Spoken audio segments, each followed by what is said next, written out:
কলকাতা সহ দক্ষিণবঙ্গে বজ্রবিদ্যুৎ সহ বৃষ্টির পূর্বাভাস। ভারী বর্ষণও হতে পারে বেশ কিছু জেলায়, সতর্কতা আলিপুর আবহাওয়া দপ্তরের। এখনও পর্যন্ত আবহাওয়া দপ্তর যা জানিয়েছে, দক্ষিণবঙ্গের কয়েকটি জেলায় আগামী কয়েকদিন ভারী বৃষ্টির সম্ভাবনা রয়েছে, জানালেন আলিপুর আবহাওয়া দপ্তর। বজ্রবিদ্যুৎ সহ বৃষ্টি চলবে অধিকাংশ জেলাতেই। অতিরিক্ত বৃষ্টির কারণে রাস্তায় যান চলাচলে সমস্যা, যানজট এবং রাস্তা জলমগ্ন হয়ে পড়ার মতো সমস্যা দেখা দিতে পারে বলে সতর্ক করেছেন আবহাওয়াবিদরা। উত্তরবঙ্গের বৃষ্টি কিছুটা কমবে বলে জানাচ্ছে আবহাওয়া দপ্তর। নমস্কার বন্ধুরা, চ্যানেলটিতে নতুন হয়ে থাকলে চ্যানেলটি সাবস্ক্রাইব করে পাশে বেল আইকনটি প্রেস করে অল নোটিফিকেশন অন করে রাখবেন। তো চলুন ভিডিও শুরু করা যাক। আলিপুর আবহাওয়া অফিস জানাচ্ছে, সোমবার উত্তর চব্বিশ পরগনা, দক্ষিণ চব্বিশ পরগনা, পূর্ব বর্ধমান, পশ্চিম বর্ধমান, বীরভূম, মুর্শিদাবাদ এবং নদিয়া জেলায় বিক্ষিপ্তভাবে বজ্রবিদ্যুৎ সহ বৃষ্টি হতে পারে।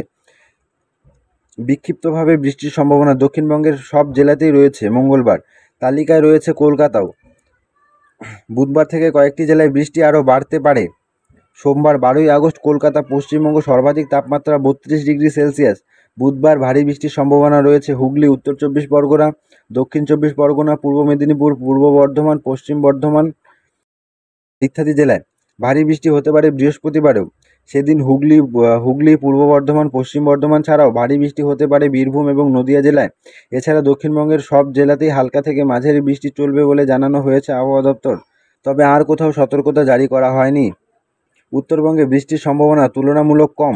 আবহাওয়া অফিস জানাচ্ছে, বুধবার কালিম্পং এবং আলিপুরদুয়ারে ভারী বৃষ্টি হতে পারে, তবে বাকি আর কোনো জেলাতেই সতর্কতা নেই। বিক্ষিপ্তভাবে হালকা থেকে মাঝারি বৃষ্টি হতে পারে বিভিন্ন জেলায়। দার্জিলিং এবং কালিম্পংয়ের পাহাড়ি এলাকায় ধস নামতে পারে বলে জানানো হয়েছে আবহাওয়া দপ্তর। প্রশাসনকে এ বিষয়ে সতর্ক থাকতে বলা হয়েছে। সোমবার কলকাতার সর্বনিম্ন তাপমাত্রা ছিল 28 ডিগ্রি সেলসিয়াস, স্বাভাবিকের চেয়ে 1.2 ডিগ্রি বেশি। রবিবার শহরের সর্বোচ্চ তাপমাত্রা ছিল 31.1 ডিগ্রি সেলসিয়াস, স্বাভাবিকের চেয়ে 1.3 ডিগ্রি কম। আজকের জন্য এতটুকুই, দেখা হচ্ছে নেক্সট ভিডিওতে। ভিডিওটি ভালো লাগলে অবশ্যই লাইক অ্যান্ড কমেন্ট করে জানাবেন। চ্যানেলটিতে নতুন হয়ে থাকলে চ্যানেলটি সাবস্ক্রাইব করে পাশে বেল আইকনটি প্রেস করে অল নোটিফিকেশন অন করে রাখবেন।